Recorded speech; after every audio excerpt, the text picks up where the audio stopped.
The first barley sheaf is cut at dusk, the knife edge flashing once before the stalks fall into a waiting hand. It is a small gesture, almost easy to miss, but what that single sheaf begins will ripple through an entire calendar, through 2 temples, through the lives of millions who never saw the harvest field at all. There is a heaviness to the moment that has little to do with the grain itself. The weight is expectation. Israel called these days the appointed times, the sacred rhythms written into Leviticus 23, 7 of them, each tied to the land and the sky. But if you have ever read that chapter slowly, you know something feels unfinished, almost restless. The feasts read less like a memorial list and more like a half-told story waiting for its final pages. You can feel it in the cadence, in the way the text keeps pointing forward. So the question I want to walk toward with you is simple, and it is the whole reason we are here today. Which one of these 7 has your name on it? Which feast still waits, still breathes, still aims itself at the generation standing in the fields right now? Do not answer yet. I want to earn the answer with you, one harvest at a time. We will begin where every good investigation does, with the ground beneath our feet. The chore of ripping barley from the earth, hefting the full stalks, beating the grain loose. There is dust on every forearm and an ache in the shoulders by midday, and through that labor the people of Israel once learned a rhythm deeper than any king's decree. The land taught them when to rest and when to reap, and the sky taught them when to gather and when to wait. That is the soil the feasts grew from, not as abstraction but as necessity, as survival. Before they were prophecy, they were provision. Before they pointed to the Messiah, they fed a hungry nation. The 7 feasts of Israel are anchored to the agricultural calendar, and that anchor is precisely what makes them so startling to study. A people could not fake a harvest. You cannot pretend the wheat is ready before it is ready. You cannot force the vines to yield. The feasts demanded an alertness to the real world, an attentiveness to what was actually happening in the fields around you. And here is the first crack in the comfortable version. The sort of attention that the feasts require is not the sort you give to a museum exhibit. It is the sort you give to something living, something that is still moving. When you read Leviticus 23 with your hands in that kind of soil, you begin to notice that a few of these observances have an odd tense about them. They speak of harvests that have not yet come, gatherings that have not yet happened. The language leans forward. I want to show you something. It is the smell of the spring wind carrying moisture from the sea, the first hint of rain after months of dryness, and the sudden kinetic burst of activity that follows. Fields fill with workers. Ovens heat for unleavened bread. The whole pace of life shifts from patient endurance to urgent movement. Because spring in Israel is not gentle. It is a narrow window, and everything must happen at the right time or be lost for a year. The spring feasts arrive in that pressure, in that rush. Passover stands at the start, fixed by Leviticus 23, verse 5. On the 14th day of the first month. It is a night of roasted lamb, bitter herbs, and the hush of a household waiting. The text is precise about the hour, twilight. Think about the texture of that timing for a moment. Not noon, not midnight, but the threshold between day and night. A between place. That single detail, that careful positioning of a feast at a boundary, has always felt like a trace of something else. What you are witnessing is the calendar set up like a stage, and the spring feasts are the opening act. They come in quick succession, one after another, almost breathless. Passover, then the 7 days of unleavened bread, described in verses 6 through 8, then the day of Firstfruits in verses 9 through 14. Each one builds on the previous. The lamb is slain, the bread is cleared of leaven, and then the first sheaf of the barley harvest is brought before God. There is an order to it, a sequence that moves from sacrifice to purity to resurrection. Paul picks up this exact image in 1 Corinthians 15, verse 20, calling the risen Christ the first fruits of those who have fallen asleep. Even the language of Leviticus 23 strains toward that progression, as if the text itself is counting down to something. Now watch what happens next, because this is where the pattern gets loud. 50 days, you count them, 7 full weeks from the wave offering of the barley sheaf, exactly as verses 15 through 22 describe. The text is adamant about the counting, not vague, not approximate. And when the 50th day arrives, it is Pentecost, the Feast of Weeks, the festival of the first wheat harvest, when 2 loaves are baked with leaven and lifted to God. It is a celebration of provision, yes, but it is also a hinge, because the spring feasts are not only agricultural, they are historical. Something happened on those exact days that the Jewish people never forgot, and something else happened on those exact days that forever changed the world. The outpouring of the Spirit in Acts chapter 2, verses 1 through 4, falls precisely on that 50th day. You are beginning to see the shape of the full picture now. The way the calendar seems to be gripping time itself, holding certain dates open like doors. And if the spring doors have already swung wide, if those feasts have already met their fulfillment, then the question becomes unavoidable. What are the fall doors still waiting for? There is a moment I keep coming back to, a small detail that has stayed with me for years.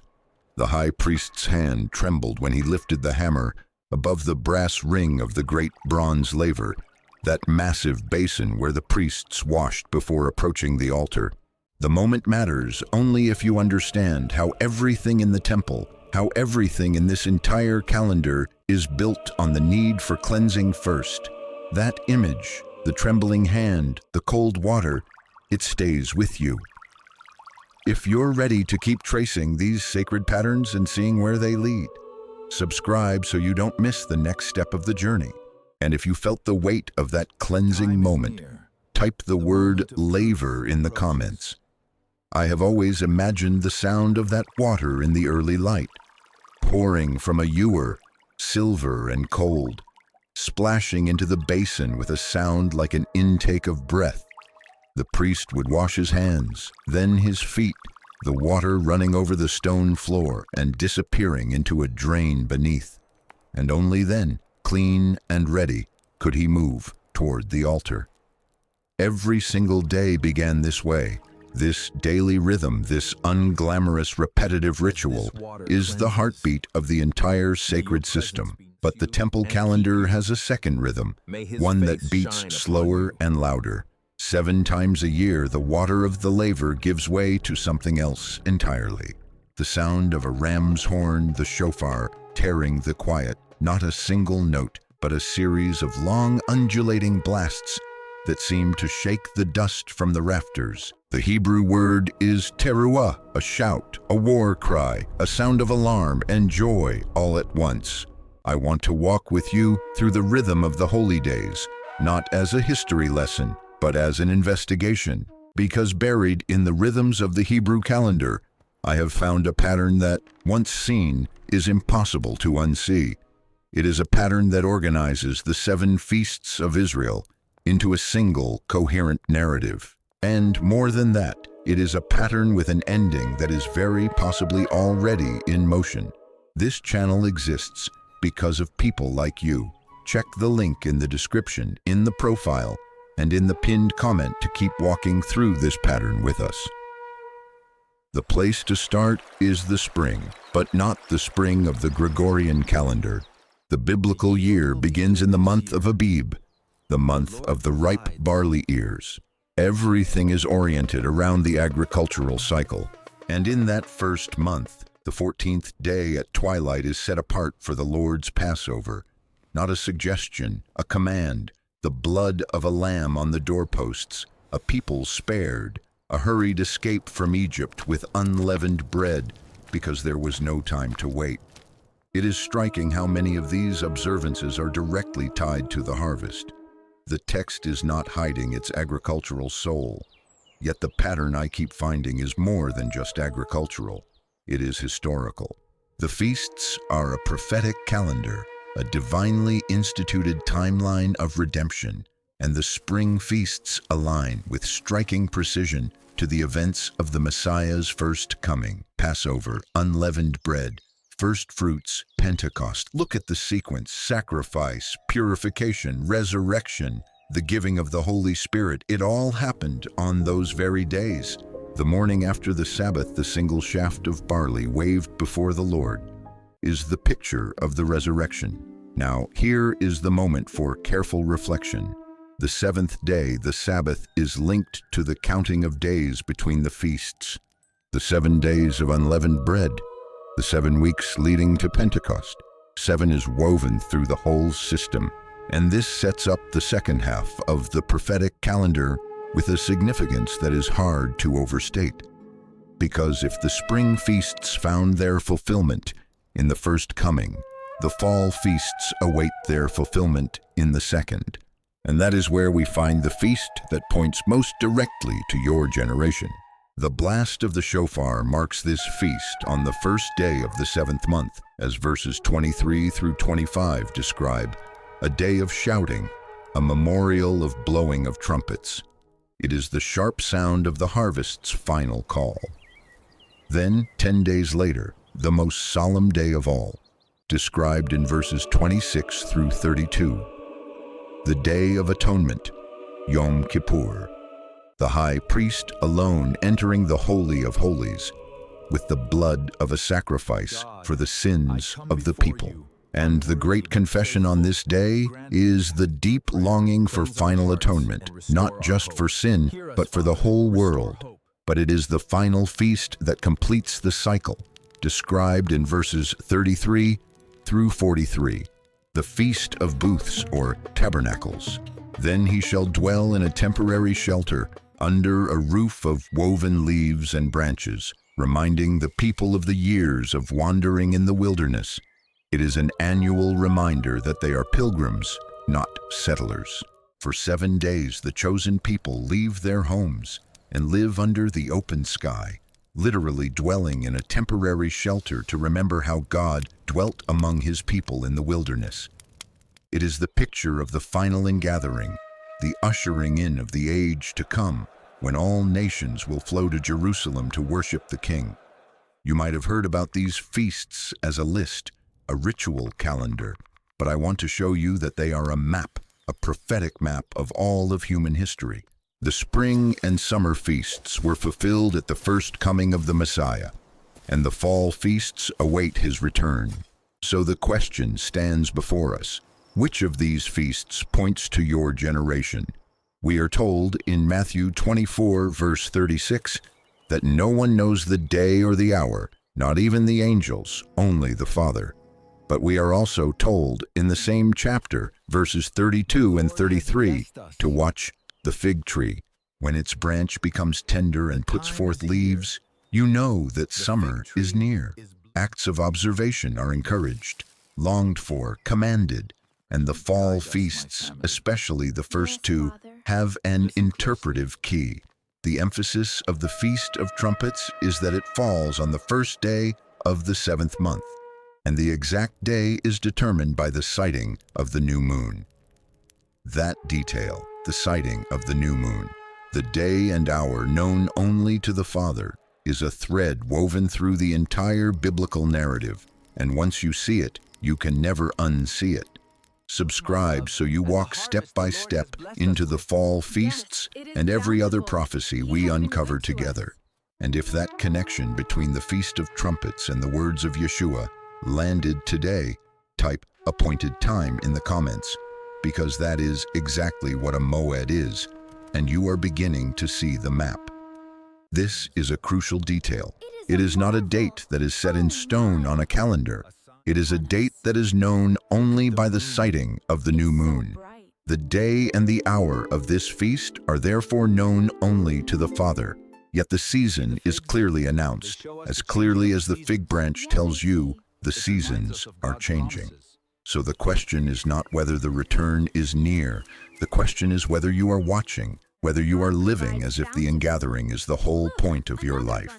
The Feast of Tabernacles celebrates the harvest, a time of joy, but it is also a rehearsal for the eternal harvest. It is a promise that the broken world will be restored, that the nations will one day make pilgrimage to worship the King.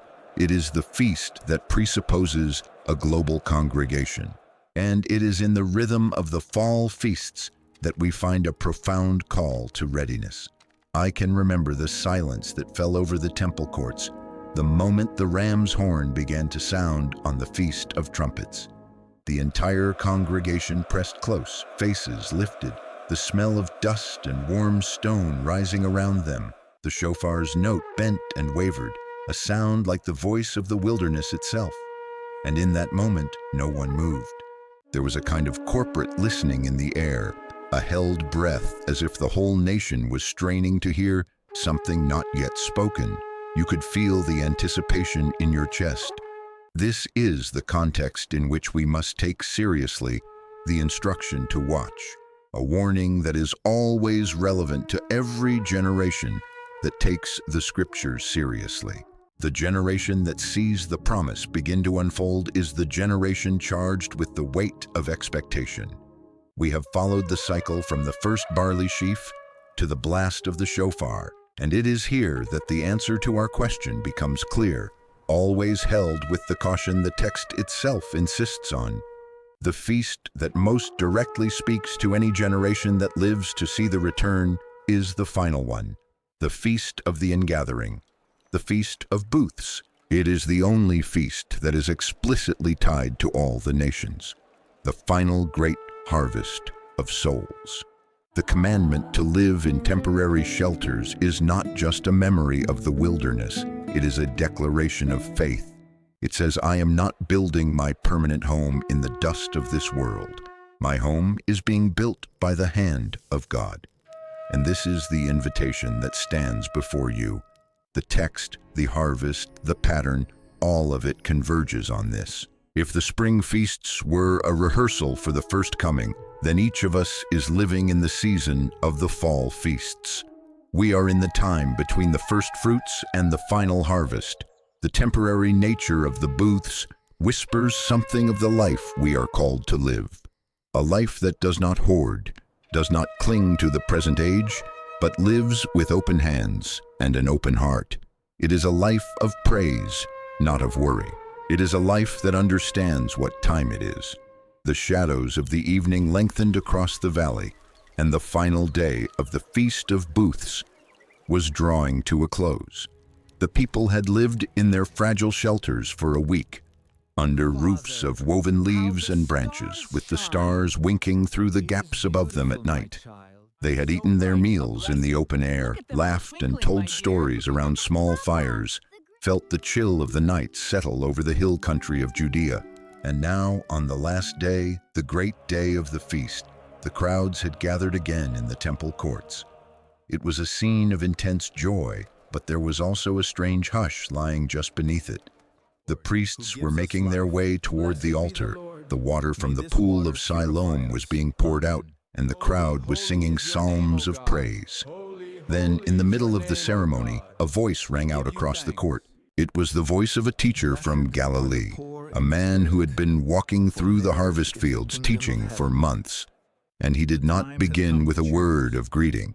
He began with an invitation recorded in John chapter 7, verses 37 through 39. If anyone thirsts, let him come to me and drink. I want to show you what is happening on that final day of the feast, because it changes everything about how we read the prophetic calendar. The people were familiar with the ritual. The pouring of water was a picture of the promise of the coming age, when God would pour out his Spirit on all flesh. And this man, in the middle of that ritual, is claiming to be the source of that living water. He is saying that the very thing the feast points to is standing in front of you, ready to give it to you, if you would just come and ask. The Gospel of John, chapter 7, verse 37, tells us that this happened on the last day, the great day of the feast. And when the teacher from Galilee stood up and cried out, he was not just making a new theological point. He was placing himself at the center of the Feast of Tabernacles. He was saying that the final ingathering, the great harvest of the age to come, the pouring out of the Spirit upon all flesh, is not an abstract future event. It is a now event available through him. That moment on the last day of the feast redefines everything. It brings the promise of the Spirit out of the future and into the present, through him. Subscribe and walk with us as we trace this pattern through the fall feasts that still lie ahead. In the comments, leave the word tabernacles if you have ever wondered how Jesus chose that exact ceremony to reveal who he is. This is the key that unlocks the entire pattern of the 7 feasts. They are not merely a cycle of harvests and rituals, they are a narrative of redemption, with each feast acting as a kind of prophetic marker on a timeline. The spring feasts were fulfilled at the first coming. The fall feasts and the outpouring of the Spirit at Pentecost are pointing to events still to come. And if you are alive in this generation, you are standing in the shadow of those fall feasts. So which one points to your generation? I want to be very careful here because I think there are a lot of people who want to use this patterns to name a date, to predict a specific day, and I think that is a mistake. The scriptures are very clear that no one knows the day or the hour, but they are also very clear that we are called to read the signs of the times, to watch the fig tree, to understand the season. And the season that the fall feasts describe is the season of the final harvest. It is the season of the gathering of the nations. What if the most powerful way to embrace this truth is not to argue about the exact timing, but to let the final feast reshape how you live your life? To live every day as someone who is waiting, who is watching, who is preparing for the ingathering. Because if the pattern holds, and the feasts were always pointing to a larger redemption, then the last of them, the Feast of Tabernacles, has a very distinct meaning for this generation. It is not about predicting a date. It is about living in a temporary shelter and understanding that this world, with all its grief and sin, is not the end. It is about living with open hands and a joyful heart, ready for the final harvest. The last light of the day caught the top of the Temple Mount as the crowd began to disperse.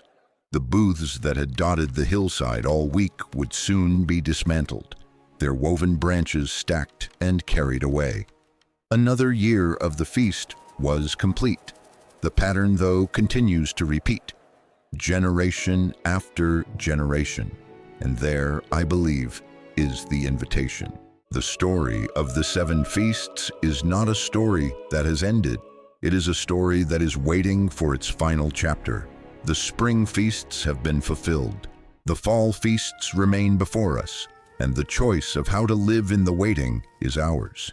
As you go about your week, perhaps while you are working or resting or walking through your own small routines, the question I want to leave with you is not about the calendar. It is about the posture of your heart. Is this world your permanent home, or is it a temporary shelter? Are you building a life that will endure, or are you just building a booth? Have you ever felt the ache of watching the news and wondering if the chaos of the world is truly building toward anything, or is it just collapsing into more of the same? There is a particular fatigue that comes from looking at the headlines and feeling like the story has no direction, no purpose, no end. I think you have felt it. I have felt it. And I think that ache, that deep discomfort, is not a weakness.